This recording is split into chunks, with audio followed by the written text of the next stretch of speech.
ஆகாயவாணி சாட்சியாக இந்த பூமாதேவி மேல் சத்தியமாக ஆக்கள் அழித்தல் படைத்தல் என்று சொல்லக்கூடிய முத்தொழிலுக்கு உரிமையான ஸ்ரீனமோ நாராயணமூர்த்தியுடைய ஆணையாகவே இன்னும் திருமணம்னா என்னன்னே தெரியாது.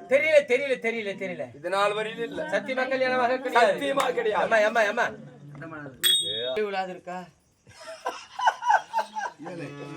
திருமணம் ஆகாமல் குழந்தை எப்படி பிறக்கும்? இருக்கு சிலது. பொண்டாட்டி இல்லாமலே அப்பா மேகம் இல்லாத மழை பொழியுமா? இது நாள் வரையிலும் கிடையாது. இல்ல எந்த ஒரு பெண்ணையும் நான் பார்த்ததே கிடையாது. அப்பா அம்மா இளமையிலே இருந்து. அப்ப இந்த நாட்டுக்கு நீங்க நான் ராஜா. மாமா ஐ லவ் யூ